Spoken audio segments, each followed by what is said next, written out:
Hello दोस्तों, welcome to toppers village. दोस्तों आज हम क्लास 12 मैथ्स के चैप्टर 13 प्रोबेबिलिटी की एक्सरसाइज 13.1 के बचे हुए क्वेश्चंस करेंगे। मतलब ये एक्सरसाइज आज कंप्लीट कर देंगे हम। इसमें question number 12 to question number 17 तक के क्वेश्चंस करेंगे।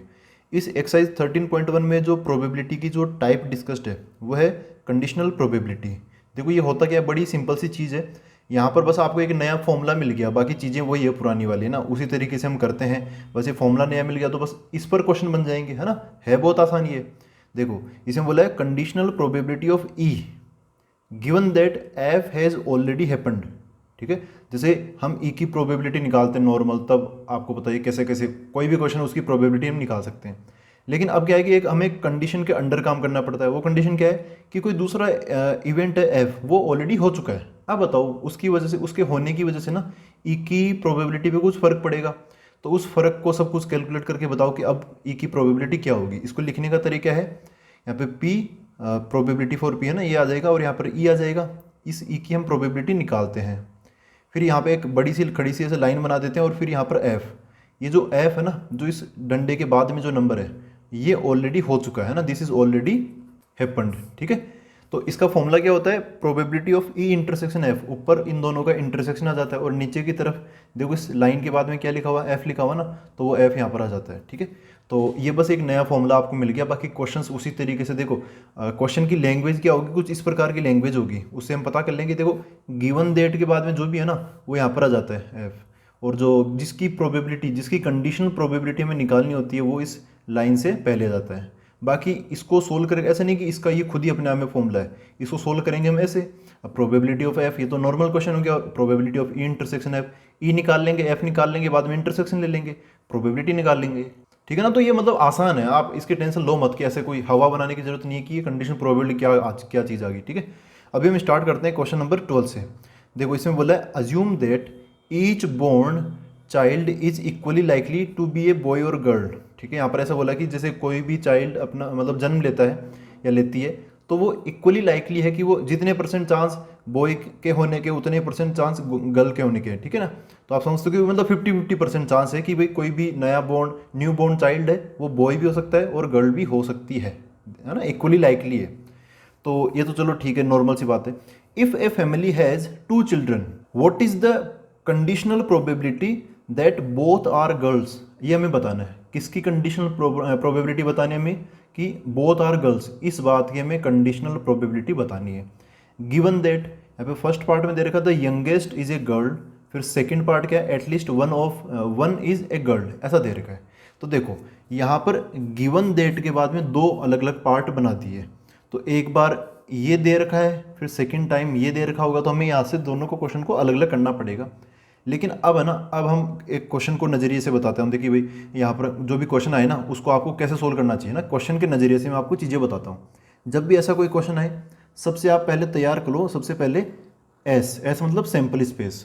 ठीक है ना, तो सबसे पहले सैम्पल स्पेस तैयार करो। देखो क्या है सैम्पल स्पेस, क्या होगा, यहाँ पे दे रखा है if A family has 2 children, फिर बाद में पूछा कि भाई दोनों गर्ल्स है या फिर यहाँ पर जो यंगेस्ट है, जो सबसे छोटी है वो गर्ल है, दोनों एटलीस्ट 1 गर्ल है, ऐसा ऐसा। तो ये तो बाद की बात है। पहली स्टेटमेंट क्या है कि if A family has 2 children, तो देखो 2 चिल्ड्रन है, उसकी ऑल पॉसिबिलिटीज़ क्या है।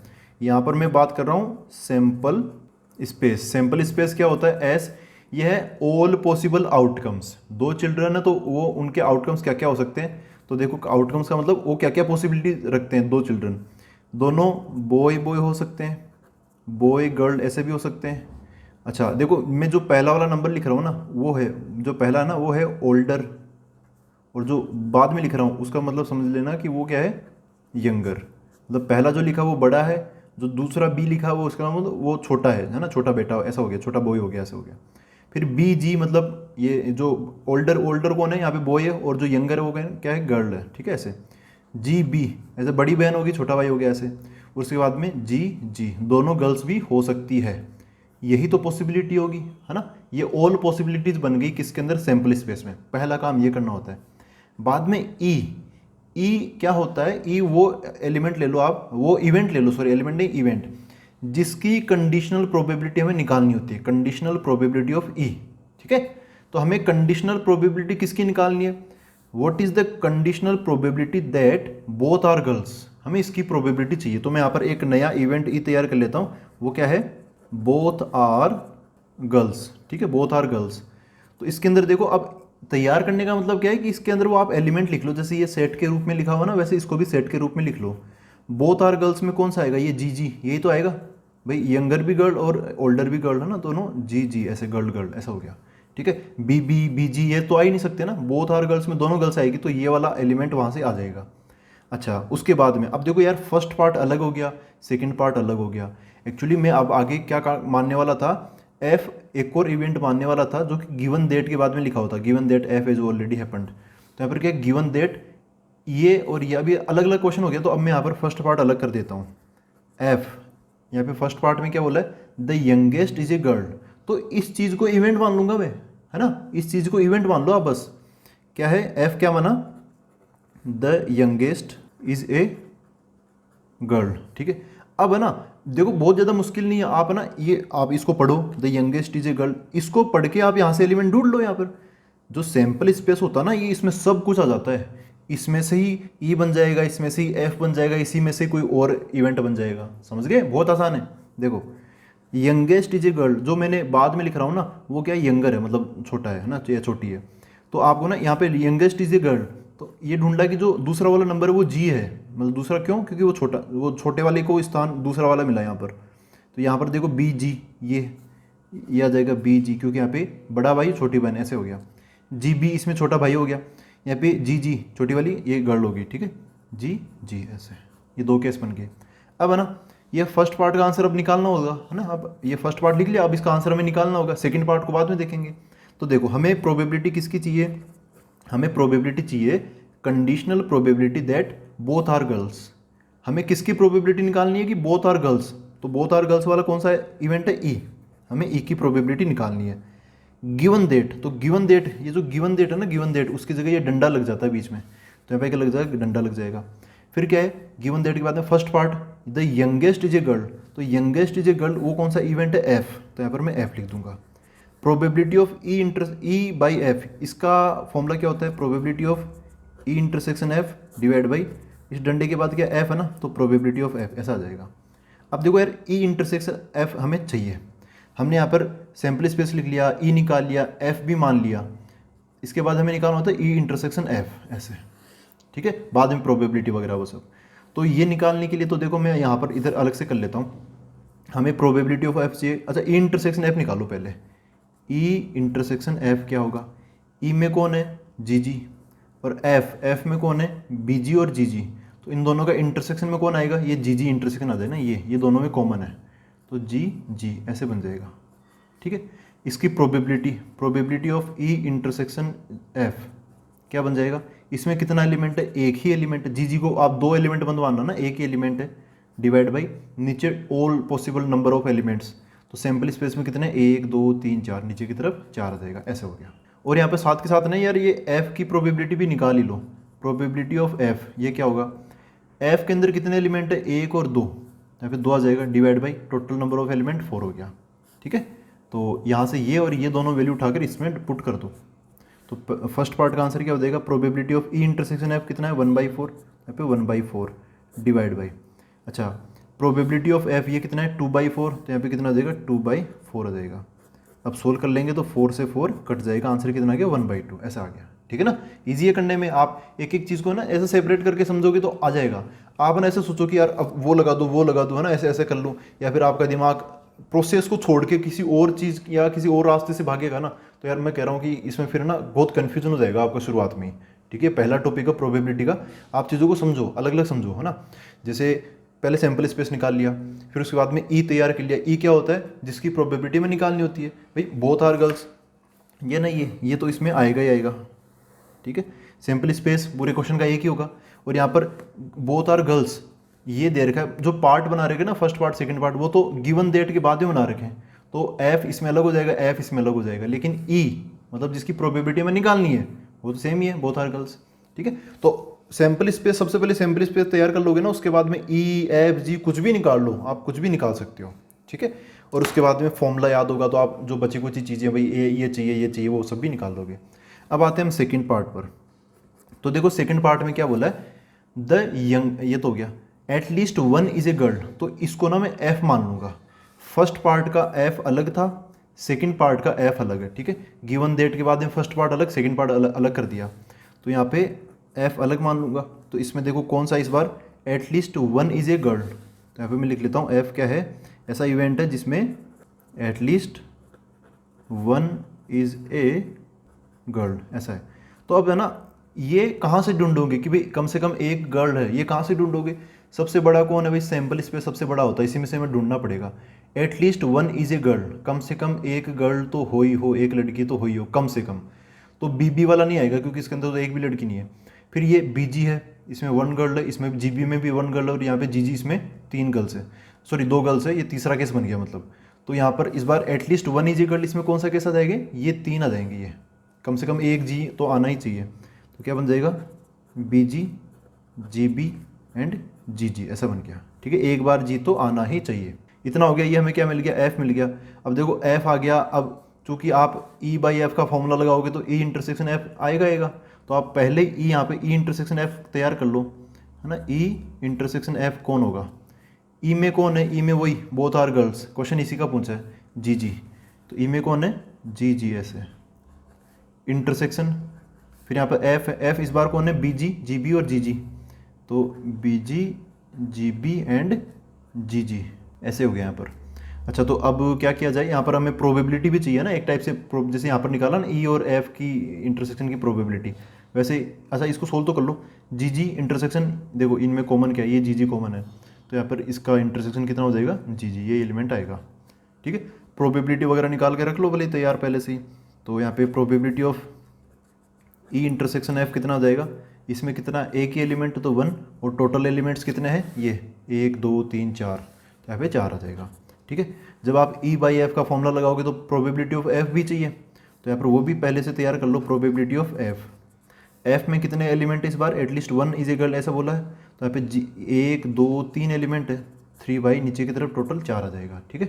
हमें क्या चाहिए, probability of E by F, है ना, कि बोथ आर गर्ल्स, इसकी प्रोबेबिलिटी निकालनी है कब, जब given that at least one is a girl, तो ऐसा है। तो इसको देखो अगले पेज पे लिख लेता हूँ मैं। तो probability of E by F क्या हो जाएगा, probability of E intersection F divide by probability of F equal to E intersection F, इस बार सेकेंड पार्ट में ई इंटरसेक्शन एफ की प्रोबेबिलिटी है 1/4 और एफ की कितनी है 3/4, तो ऊपर आ जाएगा 1/4 और नीचे एफ की प्रोबेबिलिटी 3/4, 4 से 4 कट जाएगा, आंसर कितना आ जाएगा 1/3, ठीक है। ऐसे आप सिस्टमेटिकली चलो। सबसे पहले इस बार तो चूंकि एक अलग अलग मतलब दो पार्ट बना रखे थे, अगर मान लो एक ही पार्ट होता तो सबसे बेस्ट अप्रोच क्या है, या किसी भी पार्ट में सबसे बेस्ट अप्रोच क्या है, सबसे पहले सैम्पल स्पेस, बाद में ई, फिर एफ, फिर इंटरसेक्शन, फिर एफ की प्रोबेबिलिटी, फिर ई इंटरसेक्शन एफ की प्रोबेबिलिटी, जैसे भी आप निकालना चाहो, फिर फाइनल अपना ये कंडीशनल प्रोबेबिलिटी का फॉर्मूला लग जाता है, ठीक है। तो ऐसे बना अपना क्वेश्चन नंबर 12। अब देखते हैं नेक्स्ट क्वेश्चन। देखो दोस्तों, क्वेश्चन नंबर 13 ये है, बड़ा ही आसान सा और बहुत प्यारा सा क्वेश्चन है। देखो क्या है, an instructor has a question bank consisting of 300 easy true false type questions, 200 difficult true false type questions, फिर है 500 इजी मल्टीपल चॉइस क्वेश्चंस, मतलब MCQ, मतलब वो होता है ना ABCD 4 ऑप्शन होते हैं उस हिसाब से। जो अपने यहाँ पर क्वेश्चन नंबर 16 है ना, ये भी MCQ ही है, मल्टीपल चॉइस क्वेश्चन। तो 500 easy multiple choice questions and 400 difficult multiple MCQ है। If A question is selected at random from the question bank, what is the probability that it will be an easy question given that it is a multiple choice question। देखो ऐसा है, एक मतलब कोई भी teacher समझ लो, उसके पास में ना एक क्वेश्चन बैंक है, उसमें ट्रू फॉल्स टाइप के क्वेश्चंस भी है, उसमें MCQ भी है, मतलब मल्टीपल चॉइस क्वेश्चंस, और वो उन्हीं दोनों टाइप के क्वेश्चंस में इजी भी है, डिफिकल्टी भी है। जैसे ट्रू फॉल्स वाले 300 इजी है और ट्रू फॉल्स वाले 200 टफ है, मतलब डिफिकल्ट है। ऐसे MCQ वाले 500 इजी और MCQ के 400 जो क्वेश्चन है ना 400 वो डिफिकल्ट भी है। तो यहाँ पर क्या पूछा है कि भाई हमें ना एक क्वेश्चन हमने सेलेक्ट किया, तो ऐसे उसकी क्या बताना है कि वो एक इजी क्वेश्चन है। अगर इतना ही पूछा जाता ना तो इजी क्वेश्चन गिन लेते ट्रू फॉल्स वाले और MCQ वाले, 300 और ये 500 800 हो जाते, लेकिन ऐसा नहीं बोला।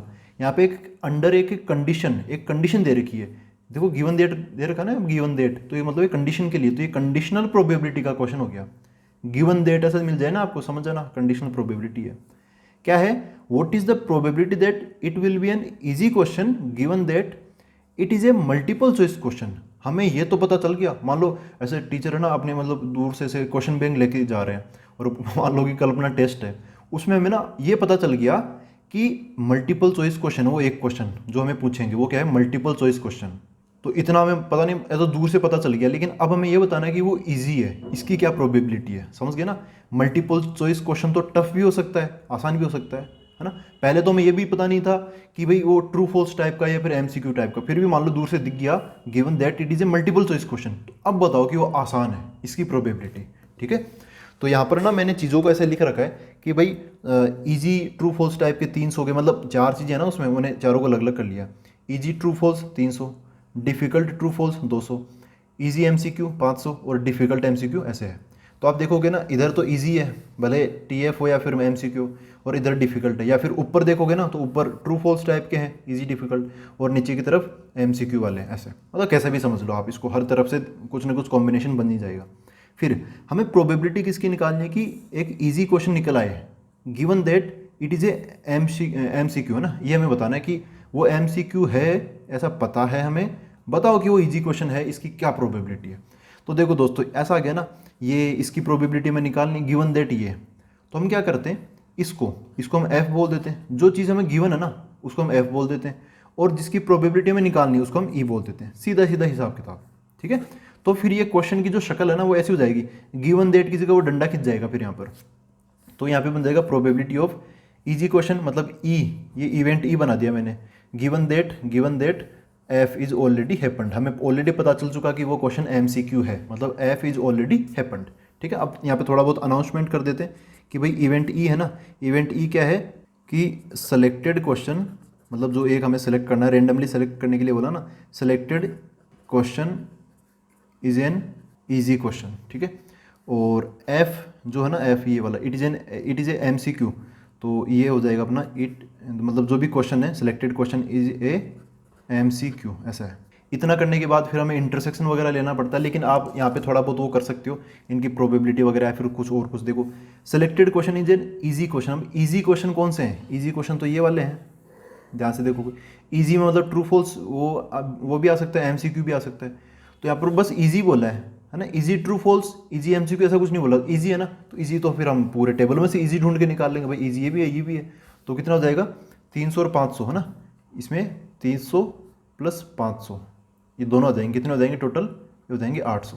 ठीक है, लेकिन आपको ना यहाँ पे इनको जोड़ने की जरूरत नहीं है ना, आप इनको जोड़ने की जरूरत नहीं है, 300 कौन से ये ढूंढ लो, आप इनके आगे लिख लो 300 कौन से वाले हैं, ये इजी ट्रू फॉल्स टाइप वाले, और यहाँ पे जो 500 इजी है वो कौन से हैं, ये है इजी एमसीक्यू ऐसे है। ठीक है, ये 800 लिखने की कोई ज़रूरत नहीं है। अब आगे आते हैं, देखो ये इट इज़ ए एमसीक्यू, तो एमसीक्यू वाले कौन से हैं ये भी बताना पड़ेगा भाई, एमसीक्यू वाले, क्योंकि एमसीक्यू तो देखो एमसीक्यू को हाईलाइट करो, एमसीक्यू बोला ओनली, तो एमसीक्यू इजी भी हो सकते हैं और डिफिकल्टी भी हो सकता है, तो इस टाइप का कुछ देखो इंटरसेक्शन टाइप का आ रहा है कुछ। खैर मैं यहाँ पर पहले लिखता हूँ कि एमसीक्यू का मतलब इजी भी हो सकता है डिफिकल्टी भी हो सकता है, तो इनको भी हाईलाइट कर लेता हूँ। एमसीक्यू अपने इजी एमसीक्यू भी हो सकते हैं और डिफिकल्ट एमसीक्यू भी हो सकते हैं। इजी एमसीक्यू कितने 500 और डिफिकल्ट एमसीक्यू कितने 400, ऐसा हो गया, तो इनको मैं ब्रैकेट में रख लेता हूँ। ठीक है, ऐसा हुआ।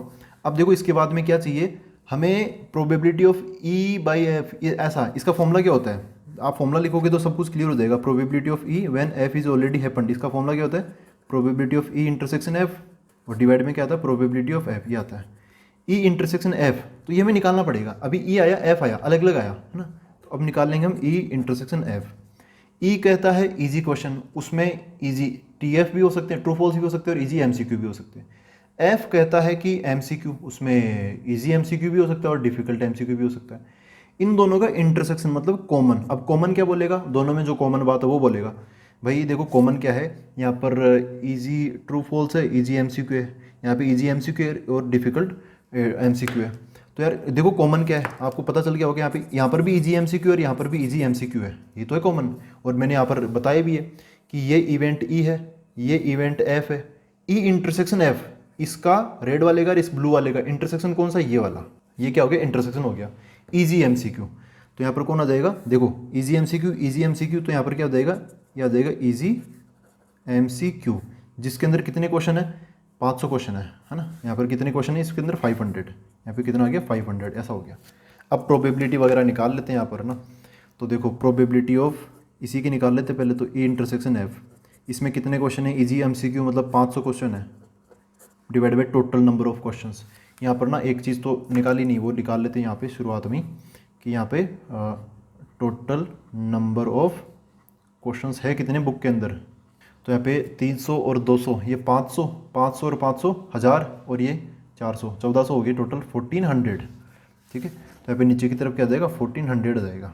यहाँ पे 0 0 क्या ही काटोगे बाद में देख लेंगे। एक तो ये हुआ, यहाँ पर प्रोबेबिलिटी ऑफ एफ भी चाहिए, तो प्रोबेबिलिटी ऑफ एफ भी निकाल लेते हैं। एफ मतलब क्या, ये it is a MCQ, MCQ में दो हो गए 500 और 400, तो कितने आ जाएंगे, यहाँ पे इन दोनों को जोड़ देंगे 500 प्लस 400, टोटल 900 क्वेश्चन हो गए ना।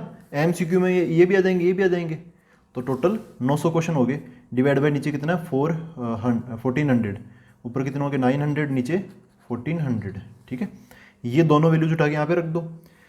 तो इसकी देखो क्या हो जाएगा, ई इंटरसेक्शन एफ, इसकी प्रोबेबिलिटी ये है 500 upon 1400 divide by probability of F, ये कितना, ये 900 अपॉन 1400, ठीक है।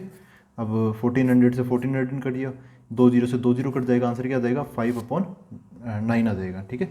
तो यार ऐसे बन गया ये क्वेश्चन। कैसे किसी किया मैं फिर से बता दूं, क्वेश्चन पढ़ो एक बार, उसमें आप चाहो तो ऐसा डायग्राम बनाओ, वरना रहने भी दे सकते हो। मेन चीज़ क्या है, जो क्वेश्चन में पूछा गया ना, कि अपना मेन क्वेश्चन क्या, कि what is the probability that the selected question is an easy question given that it is a MCQ. तो गिवन दैट से पहले जो है ना, जिसकी प्रोबेबिलिटी में निकालनी, उसको ई बोल दो, ई इवेंट हो गया, और जो गिवन है उसको आप एफ बोल दो। अब ई को अलग से लिख लो भाई, ये जो सिलेक्टेड क्वेश्चन है वो एक इजी क्वेश्चन है, ठीक है। अब इजी क्वेश्चन की क्या क्या संभावना है वो सब कुछ निकाल लो आप, सब कुछ है ना, सब कुछ होना चाहिए यहाँ पर। जैसे पिछले वाले जो बॉय गर्ल वाला क्वेश्चन था, उसमें तो जो ई था वो हमने यहाँ से ढूंढ के, भाई बोथ आर गर्ल्स, तो यहाँ से ढूंढ के निकाल लिया था ना ऐसे, जी जी। तो वैसे यहाँ तो हम, अब यहाँ तो बहुत सारे क्वेश्चन है, यहाँ तो टोटल 1400 क्वेश्चन है, तो ऐसा तो हम निकाल नहीं सकते, लेकिन फिर भी एक कैटेगरी तो बना ही सकते हैं ना, कि भाई इजी क्वेश्चन कहाँ कहाँ से मिलेंगे, इजी ट्रू फॉल्स भी मिल सकते हैं, इजी एमसीक्यू भी मिल सकते हैं ऐसे। फिर जो एफ है, एफ को भी लिख लिया एमसीक्यू, उसको भी देख लिया, यहाँ से ढूंढ ढांड के हमने यहाँ पे लिख लिया। फिर जब हमें ये निकालना होगा कि देखो ई क्या है, ये ऐसा हो गया ना, ई यहाँ पे वो लाइन आ जाएगी, फिर एफ, तो ये कोई ई बाई एफ ऐसा हो गया। तो इसकी प्रोबेबिलिटी का फॉर्मूला ये होता है, ई इंटरसेक्शन एफ चाहिए ही चाहिए। तो जो हमने ई निकाला, जो हमने एफ निकाला, दोनों में जो कॉमन दिखा ना आपको, ये ई है, ये एफ है, इनमें जो कॉमन है वो यहाँ पर मैंने लिख लिया ई इंटरसेक्शन एफ।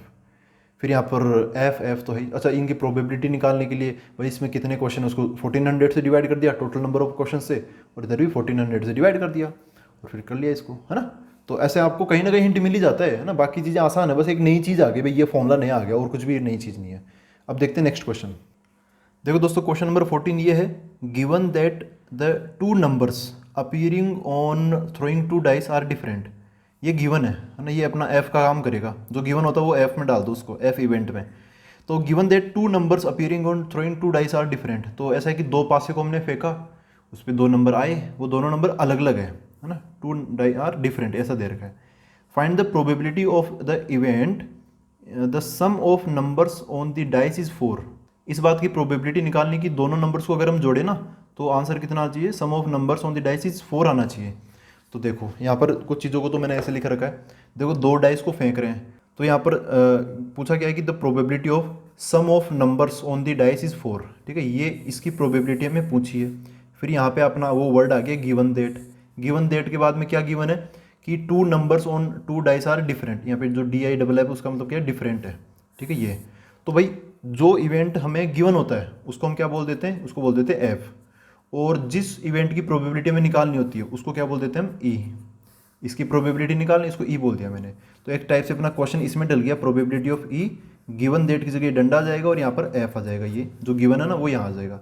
इसका फॉर्मूला क्या होता है, probability of E intersection F, और नीचे की तरफ जो डंडे के बाद क्या एफ है ना, तो प्रोबेबिलिटी ऑफ ऐसे बन जाएगा। अब हमें ये चाहिए और ये चाहिए, इन दोनों का कॉमन पार्ट चाहिए और प्रोबेबिलिटी ऑफ एफ चाहिए। देखो यहाँ पर ना टू डाइस है, दो डाइस को फेंकते हैं, हमेशा की तरह वही काम करेंगे। सबसे पहले आप सैंपल स्पेस तैयार करो, सैंपल स्पेस कर सकते हैं तैयार। दो डाई को फेंकते तो कैसा बनता है वो मैं यहाँ पे लिख देता हूँ। तो देखो दोस्तों, ये मैंने लिख दिया है। जो दो डाइस को अगर हम रोल करते हैं या फिर थ्रो करते हैं तो उससे ना हमें ये इतना बड़ा सैंपल स्पेस मिलता है। आपको पता ही है इसके अंदर टोटल 36 एलिमेंट्स होते भी हैं, है ना। अब देखो, जो sum of numbers of the dice is 4, ये जो पहला इवेंट है ना जिसकी प्रोबेबिलिटी में निकालनी, जिसको हमने ई बोला है, उसको मैंने यहाँ पे नीचे भी डिक्लेयर कर लिया है कि sum of numbers on the dice is 4, ठीक है। तो ये इसको हमने ई मान लिया। और जो गिवन दैट के बाद में है प्रूव ये two numbers on the two dice are different, इसको भी मैंने यहाँ पे लिख लिया है, two numbers appearing on the two dice are different, ठीक है। अब देखो ये यहाँ पर दिखेंगे कहाँ कहाँ, क्योंकि अब इनके लिए मैं अलग से लिखूँ तो यार थोड़ा सा लंबा और हो जाएगा, थोड़ा ज़्यादा लंबा हो जाएगा। क्यों, अभी मैं बताता हूँ क्यों। देखो पहले तो इनको मार्क कर लेते। Sum of numbers on the dice is 4। जब हम दो डाई को ऐसे फेंकेंगे तो उन दोनों नंबर को जोड़ेंगे तो आंसर कितना आ जाए 4। ऐसा कहाँ कहाँ पॉसिबल है, देखो ये 3,1 ये रहा, 2,2 1,3, 3 + 1 4 हो गया, 2 + 2 ये भी 4 हो गया, 1 + 3 ये भी 4 हो गया। तो ये जो एलिमेंट है ना, ये वाले एलिमेंट, ये एलिमेंट किस में आ जाएंगे, अपने इस इवेंट ई के अंदर आ जाएंगे, ठीक है ना। क्योंकि इनको आप जोड़ोगे ना तो आंसर आपको क्या मिलेगा, 4 मिलेगा। आप चाहो तो ये तो छोटा ही है, ये इसमें 3 एलिमेंट तो आप यहाँ पे अलग से लिख सकते हो। ई बराबर क्या हो जाएगा 3,1 2,2 एंड 1,3, ऐसे 3 एलिमेंट हो जाएंगे, ठीक है। अच्छा, यहाँ पर क्या बोला है, एफ इवेंट क्या गिवन है, ये गिवन है two numbers appearing on two dice are different. ये क्वेश्चन की पहली लाइन में गिवन है ये कि भाई दो डाई को हम फेंकते हैं ना तो उन पे जो नंबर आता है वो अलग अलग है। अब अलग अलग आ रहा है तो यहाँ पर जो सेम सेम है ना वो हमें नहीं लेने। जैसे 1,1 ये सेम सेम नहीं लेना, 2,2 नहीं लेना, 3,3 नहीं लेना, 4 4 5 5 6 ये नहीं लेने। हम जैसे 1,6 ये आ सकता है, 1 अलग 6 अलग, है ना, समझ गए। Two numbers appearing on two dice are different, अलग अलग नंबर हमें लेने। तो फिर इस एफ के अंदर कौन कौन आएगा, देखो ये ना 1 1 2 2 3 3 ये बीच वाली लाइन नहीं आएगी, बीच वाला डायगोनल नहीं आएगा। फिर कौन आएगा, ये वाला नंबर आ सकता है, ये इतने सारे नंबर आ सकते हैं, बस ये बीच वालों को छोड़ते चलो, आप ऐसे छोड़ते हुए चलो, ये आ सकता है। इस बीच वाली लाइन के ऊपर वाले भी आ सकते हैं, 1,2 2,3 ये है ना, ये बीच वाले छोड़ने में ये वाले। तो ऐसे समझो कि ऐसे करके यहाँ तक ये आ सकते हैं, किसके अंदर, अपने मतलब आएंगे एफ़ के अंदर आएंगे ये। तो एफ़ के अंदर मैं ऐसे 2 लगा देता हूँ भाई, एफ़ के अंदर यहाँ से ये भी आ सकता है और ये वाले भी आ सकते हैं। बहुत सारे हो गए ना, इसलिए मैं यहाँ पे लिखना नहीं चाह रहा, इसलिए मैंने एक बार बना दिया, इसे आप समझ सकते हो। ई में बोला है सम ऑफ नंबर्स इज 4, तो ये वाले ब्लैक कलर से जो मैंने बनाए वो ई के एलिमेंट्स हो गए। और two numbers appearing on two dice are different, तो मैंने 1 1 इन बीच वालों को छोड़ दिया, रेड का इधर वाला बना लिया और रेड का उधर वाला मैंने बना लिया, ठीक है। ये कौन रख लेगा, एफ इवेंट अपने आप में इन दोनों चीज़ों को रख लेगा। इसमें बहुत सारे हो गए, टोटल कितने होते हैं 36 होते हैं ना, ये बीच वाले 6 निकाल दिए, तो उधर कितने बच के 15, इधर बच के 15, टोटल 30 बच के एफ के अंदर 30 एलिमेंट्स है। देखो अब यहाँ पर चूंकि आपको पता है कि जब मैं ये फॉर्मूला लगाऊंगा ये कंडीशनल प्रोबेबिलिटी का, तो ऊपर ना इंटरसेक्शन आता है, इंटरसेक्शन ई इंटरसेक्शन एफ, तो मेरे को यहाँ पर हाथों हाथ ई इंटरसेक्शन एफ भी निकाल ही लेना चाहिए, है ना। ई इंटरसेक्शन मतलब इन दोनों का कॉमन, इन दोनों का कॉमन। अब देखो ये ब्लैक वाला जो है ना, ब्लैक वाला ये अपना ई वाला हो गया, और जो रेड के अंदर मैंने बनाया है ये और ऊपर की तरफ ऐसे 2 टुकड़ों में हो गया ये एफ, तो ये एफ वाला ही है। इनमें कॉमन क्या है, देखो थोड़ा एक एलिमेंट तो ये है 3,1 और एक ये है 1,3, है ना, 2 एलिमेंट कॉमन है यहाँ पर, समझ रहे हो। ये इनका समेशन 4 है और जो ऊपर है जो नीचे हैं उनमें जो एलिमेंट्स हैं वो क्या डिफरेंट है, मतलब एफ के अंतर्गत आ रहे हैं। दोनों की बात एक साथ सुने, दोनों का कॉमन पोर्शन, तो दोनों को सेटिस्फाई ये कर पाएंगे 2 एलिमेंट, एक तो 3,1 दोनों को जोड़ने पर 4 भी आ रहा है और दोनों अलग अलग भी है, एक 1,3 इन दोनों को जोड़ने पर 4 आ रहा है और दोनों अलग अलग भी है। 2,2 एक्चुअली नहीं बन पाएगा, वो फिर ये एफ वाला उसको बाहर निकाल देगा, ठीक है। तो दोनों में कॉमन क्या है, इन दोनों में कॉमन क्या है 3,1 एंड 1,3, 3,1 एंड 1,3 ऐसे, तो ऐसे बन गया ये। अच्छा अब तो यार अब तो बन ही जाएगा क्वेश्चन ना, हमें प्रोबेबिलिटी निकालनी है ई इंटरसेक्शन एफ की और एफ की भी। तो probability of E intersection F, E intersection F में कितने एलिमेंट है 2, तो ऊपर आ जाएगा 2, नीचे आएंगे total number of elements, total number of outcomes कितने टोटल, आप देखो ये सैंपल स्पेस है ना, तो सैंपल स्पेस में कितने एलिमेंट्स है 36, नीचे की तरफ क्या आ जाएगा 36 आ जाएगा, कोमा। हमें यहाँ पे जब फॉर्मूला लगाएंगे तो प्रोबेबिलिटी ऑफ एफ भी चाहिए, तो प्रोबेबिलिटी ऑफ एफ भी निकाल लेता हूँ। एफ कौन सा है, ये वाला डिफरेंट वाला। तो देखो यार ये इसमें टोटल एलिमेंट कितने 36, उसमें से बीच वाले ये रेड वाले ना, रेड वाले गिनने में आप ऐसा गिन भी सकते हो, ये इधर 15 आएंगे उधर भी 15 आएंगे रेड वाले जो है ना वो, लेकिन गिनो मत ना, आप ऐसे करो भाई टोटल है 36, उसमें से 1 2 3 4 5 6 6 हमने नहीं लिए, तो 36 में से हम 6 माइनस कर देंगे। इसके लिए कितना आ जाएगा, यहाँ पे मैं ऐसे बोल लूँ भाई एफ के अंदर कितने एलिमेंट है, तो टोटल 36 है, उसमें से ये जो बराबर बराबर बराबर है वो 6 है, वो निकाल दो तो कितने बच जाएंगे, 30 बच जाएंगे। तो एफ की प्रोबेबिलिटी क्या हो जाएगी, 30 अपॉन टोटल कितने 36, ऐसे समझ गए। अब फाइनली निकाल लेते हैं अपनी कंडीशनल प्रोबेबिलिटी ई, जब एफ गिवन हो। ई मतलब क्या, सम ऑफ नंबर इज 4। एफ मतलब क्या कि भाई दोनों नंबर अलग अलग है, ऐसा ऐसा हो तो आप प्रोबेबिलिटी क्या बोलोगे, ऊपर तो ये आ जाएगा probability of E intersection F, और नीचे प्रोबेबिलिटी ऑफ डंडे के बाद क्या एफ है ना, तो एफ आ जाएगा। इसकी वैल्यू क्या है, ये 2/36, और पी एफ की वैल्यू क्या है, ये 30/36। 36 से 36 कट जाएगा, 1/30, ये 2 भी काट देगा, तो मतलब दोनों को 2 से कट कर लो, 2/2 1 आ जाएगा, और 30 को 2 से काटोगे तो 15 आ जाएगा, ऐसे है। ठीक है, सबसे बड़ी अप्रोच क्या है, क्या लगती है बोलो आपको। सबसे पहले आप बनाओ सैम्पल स्पेस, ऐसे सैम्पल स्पेस, हाँ भाई 2 डाई तक तो बना सकते हैं ना। सैम्पल स्पेस बना लिया, उसके बाद में इवेंट ई लिख लो, जिसकी प्रोबेबिलिटी में निकालनी है। प्रोबेबिलिटी में इसकी चाहिए थी सम ऑफ नंबर, ये कितना है 4 आ जाए। ठीक है, तो इसको मैंने ई बोल दिया। एफ जो गिवन है ना उसको एफ बोल दो, यहाँ पे गिवन ये है कि दोनों नंबर अलग अलग है। अब ये लिख लो, ऐसे यहाँ तो बहुत ज़्यादा है तो इसलिए मैंने लिखा नहीं, यहाँ पर उसी सैम्पल स्पेस में मैंने मार्क कर दिया, पूरा तो है सैम्पल स्पेस। ये ब्लैक वाला है ई, जो रेड वाला है ना ये 2 टुकड़े वो है एफ के। फिर ई इंटरसेक्शन एफ निकाल लिया, फिर प्रोबेबिलिटी निकाल ली ई इंटरसेक्शन एफ की भी और एफ की भी, बाद में अपना वो कंडीशनल प्रोबेबिलिटी का फॉर्मूला लगा दिया, उसमें ये दोनों चीज़ें हमें चाहिए थी कॉमन, और वो एफ, खत्म। अब देखते हैं नेक्स्ट क्वेश्चन। देखो दोस्तों क्वेश्चन नंबर 15 ये है, यहाँ पे इसको पढ़ते चलेंगे लिखते चलेंगे चीज़ों को।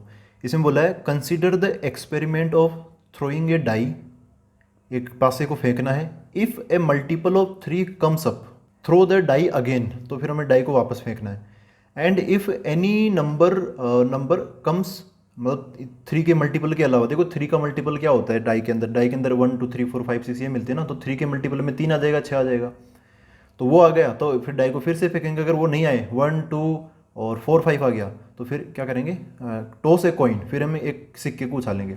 Find the conditional probability of the event, event क्या है, the coin shows a tail, वो जो सिक्का उछाला ना उस पर टी आ गया, given that at least 1 die shows a 3। ठीक है, ये देखेंगे पहले। अब क्वेश्चन को पढ़ लिया ना एक बार कि भाई हाँ ऐसा ऐसा कुछ हो रहा है। जब भी देखो दोस्तों क्वेश्चन में ऐसा है ना कि भाई एक डाई को उछाला, ये नंबर आया नहीं आया, अगर आया तो ये कर दो, अगर नहीं आया तो वो कर दो। तो इसमें ना, इसमें सबसे बढ़िया क्या है कि आप क्या बना लो, एक ट्री डायग्राम बना लो। सबसे बेस्ट आपको समझाऊं कि जब भी ऐसा होता है ना, एक ऐसे ब्रांचेज बन जाती है, तो ट्री डायग्राम बहुत काम आता है। ब्रांचेज मतलब डिसीजन लेने पड़ते हैं ना कि भाई ये आ गया तो ये कर देना, वो आ गया तो वो कर देना। ठीक है, ऐसे फिर अगर वो आ गया तो फिर ये अगेन ये कर देना, अगर ये नहीं आया तो फिर वो कर देना। इस टाइप के जो क्वेश्चन होते हैं ना, ट्री डायग्राम बनाया करो उनके अंदर। देखो कैसे, सबसे पहले आप दोबारा पढ़ो इस क्वेश्चन को, पढ़ लिया ना एक बार, उसके बाद दोबारा पढ़ो। Consider the experiment of throwing a die, सबसे पहले एक डाई हमें फेंकना है। समझो कि ये अपने पास में पासा है, इसको हम फेंकेंगे। तो चलो इसको फेंक दिया, फेंकने से हमें बहुत सारे नंबर मिलेंगे। ठीक है, तो यहाँ पर क्या आया, if a multiple of 3 comes up. अब मल्टीपल ऑफ 3 मतलब क्या, 3 आ सकता है और 6 आ सकता है। अगर 3 और 6 आया तो फिर हमें कुछ और काम करना पड़ेगा, और 3 और 6 नहीं आया, 3 और 6 नहीं आएगा तो फिर क्या आएगा, 1 2, फिर क्या होगा 4 और 5। ठीक है, ये बच जाएंगे, 1 2 3 4 5 6 ये आते हैं ना, तो 3 6 अलग हो गया, और 1 2 4 5 ये अलग हो गया। इसके बाद कुछ और करेंगे। तो क्या बोला है, if a multiple of 3 comes up, जैसे ये 3 और 6 अगर इनमें से कोई आ गया, थ्रो द डाई अगेन, तो इसके बाद में हम फिर से डाई को फेंकेंगे। इसको मैं अलग कलर से बना देता हूँ, ये दूसरी बार का काम हो गया। ठीक है, ये रेड कलर से मैं बना देता हूँ कि भाई अगली बार हम फिर से डाई को फेंकेंगे। ठीक है, ये हो गया। ठीक है, अच्छा, if any other number comes up, अगर 3 और 6 के अलावा अगर कुछ और आ गया, जैसे यहाँ पर ये आ गया, देन टॉस ए कॉइन, फिर हम एक सिक्के को उछालेंगे। तो यहाँ पर मैं सिक्का भी बना लेता हूँ, ऐसे ऐसे डायग्राम बनाओ एकदम बढ़िया से, क्या दिक्कत है ना, समझ में आनी चाहिए चीज़ें। तो ये सिक्का उछालेंगे। फिर क्या बोला है, find the conditional probability of the event the coin shows a tail. तो देखो हमें कंडीशनल प्रोबेबिलिटी किसकी निकाल, इसको भी मैं लिख लेता हूँ, यहाँ पे लिख लेता हूँ प्रोबेबिलिटी ऑफ किसकी, conditional probability of the event the coin shows a tail, एक टेल आ जाए, कॉइन पर क्या आ जाए, टेल आ जाए। ठीक है, टी तो यार टेल तो कॉइन पर ही आएगा ना, अब ऐसे इस डाइस पे थोड़ी टी आएगा, तो टी समझ जाना कि उस पर आ गया टेल। गिवन डेट, यहाँ पे जो गिवन डेट है ना उसकी जगह मैंने ये डंडा खींच दिया, क्या है, एटलीस्ट 1 डाई शोज ए 3। तो ये तो पूरा लिख लेता हूँ कि एटलीस्ट क्योंकि यहाँ पे ना इस पूरी प्रोसेस में 2 डाइस काम आ गई, एक तो ये और एक ये, एक पहले वाली डाई और एक दूसरी वाली डाई ऐसे। तो यहाँ पर फिर वो लिखना ज़रूरी है, एटलीस्ट 1 डाई शोज़ ए 3, 1 डाई शोज़ ए 3 ऐसा लिख लिया। इसकी प्रोबेबिलिटी हमें चाहिए। ये अपना क्वेश्चन हो गया। अब हमें मुड़ के देखने की ज़रूरत नहीं है। अब मैं बुक को थोड़ा साइड कर देता हूँ और इसको हम सोल्व करते हैं। देखो भाई, थोड़ा और इसको अच्छे से बनाएं। तो जैसे ही हम यहाँ पर इसको उछालेंगे तो ये और ये अलग अलग हो जाएगा। जब इसको उछालेंगे दोबारा, इसको है ना, इसके आउटकम्स तो आएंगे ना। मतलब उछालने के लिए ऐसे थोड़ी कि भाई उछालना, चलो उसमें देखा ही नहीं क्या नंबर आया ना, इसको उछालेंगे तो इसके भी कितने आउटकम मिलेंगे, 6 मिलेंगे। कौन कौन से? यहाँ पर फिर हमें मिलेगा क्या, 1 2 3 4 5 6 कुछ भी हमें मिल सकता है। वहीं पे हम रुक जाएंगे। फिर बाद में इस सिक्के को उछालेंगे तो यहाँ से हमें हेड या टेल, इनमें से भी कुछ ना कुछ मिल सकता है।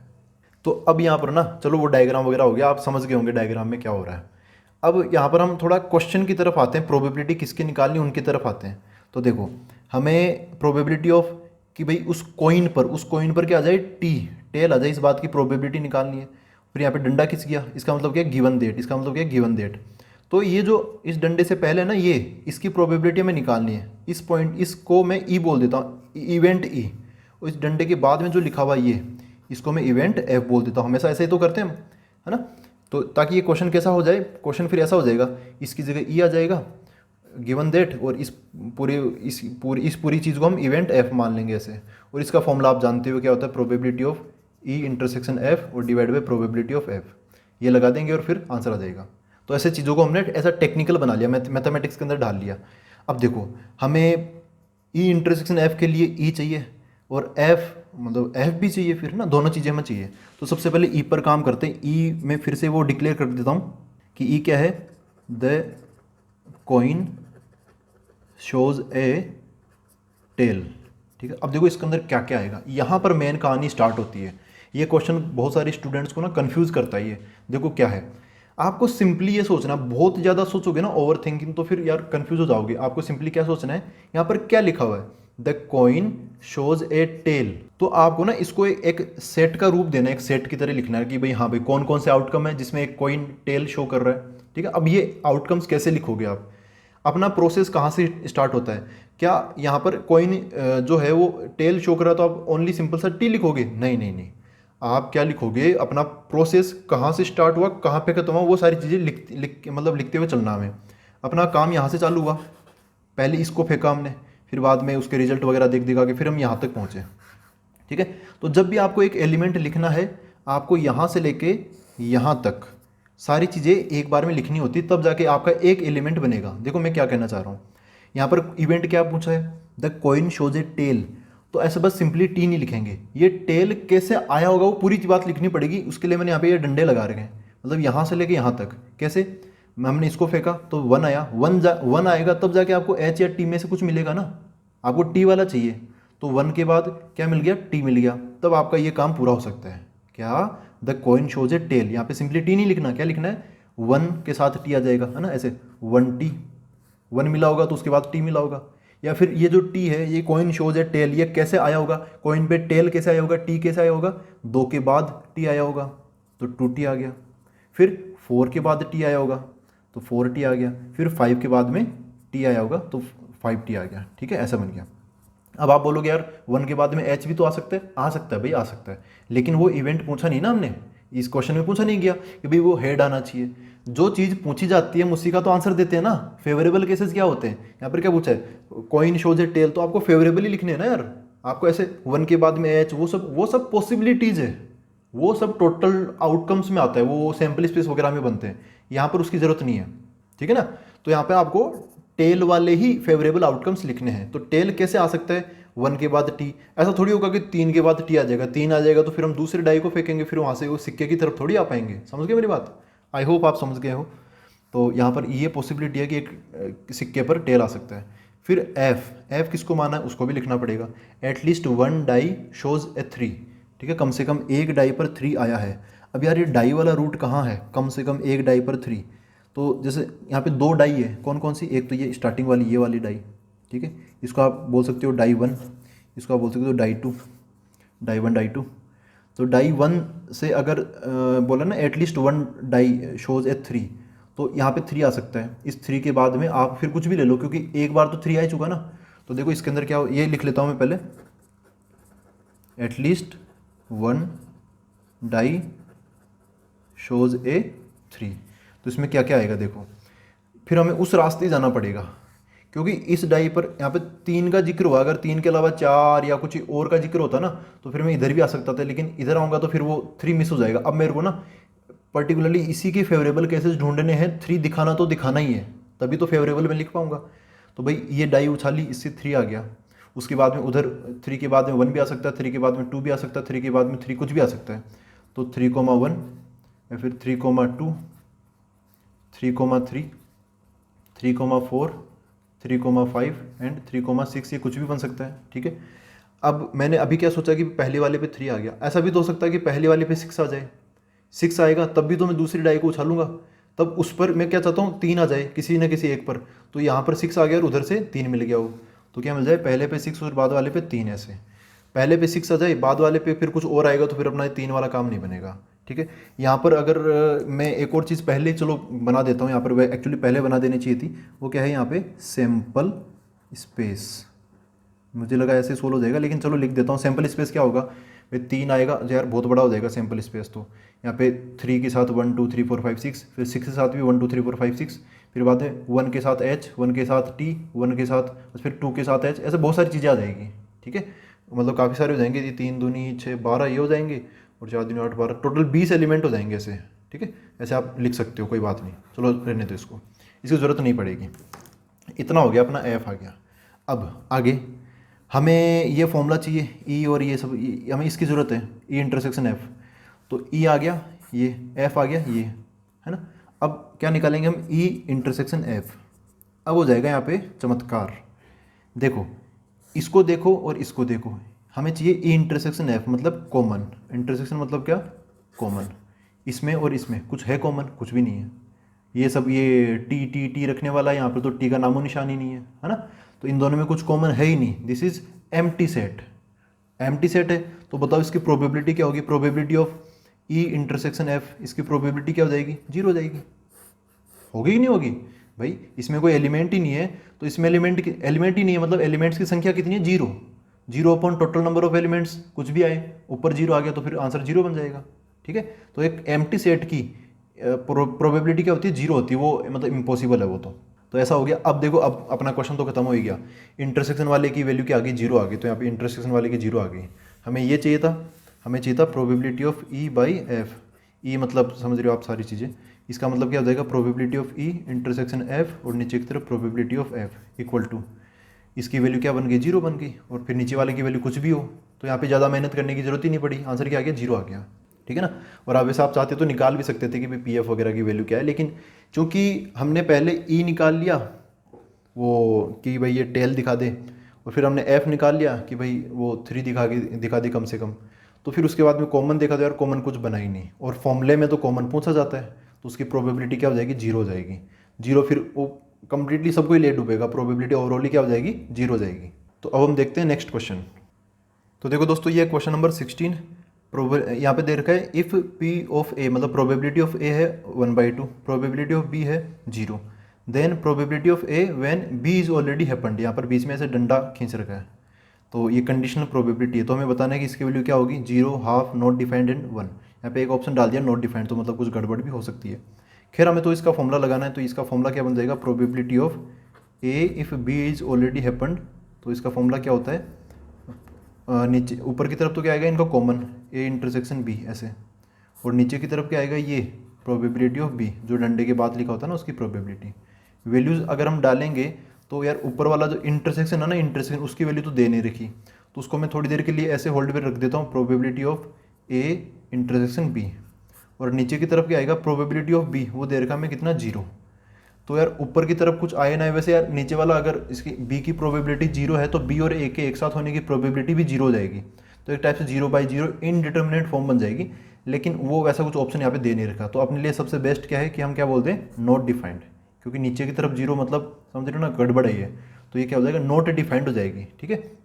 मतलब ये थोड़ा थ्योरी वाला पार्ट है, यहाँ पर बाकी ऑप्शन तो आ ही नहीं सकते, 0 हाफ ये सब कुछ आ ही नहीं सकता, ठीक है।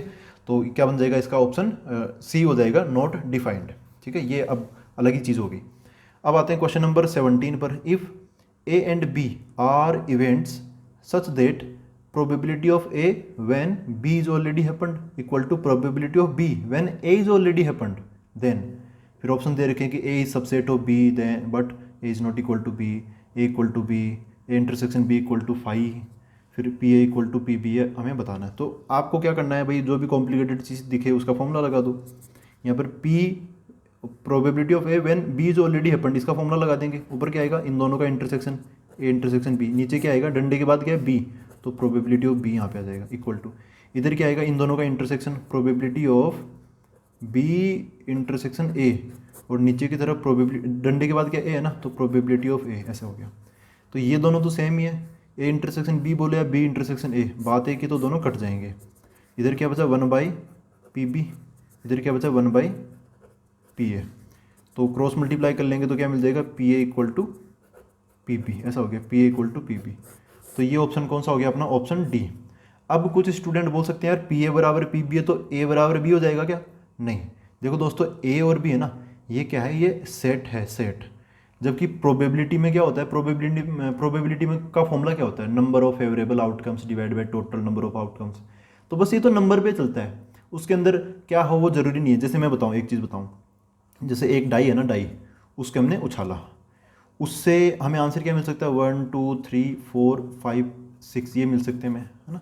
अब मैं यहाँ पे दो अलग अलग सेट बना देता हूँ, एक ए बना दिया 1 2 3 का, एक बी बना दिया किसका, बी सेट बना दिया मैंने, ये बना दिया 4 5 6 का, ठीक है। आप यहाँ पे इसकी प्रोबेबिलिटी निकालो, प्रोबेबिलिटी ऑफ ए कितना आएगा, इसमें 3 एलिमेंट है, टोटल कितने 6, ये आ गया, ठीक है। अब बी की प्रोबेबिलिटी निकालेंगे, प्रोबेबिलिटी ऑफ बी, इसकी कितने एलिमेंट है, 3 एलिमेंट है, डिवाइड बाई 6, तो ए की प्रोबेबिलिटी बी की प्रोबेबिलिटी बराबर है ना, तो ये बात तो हो गई।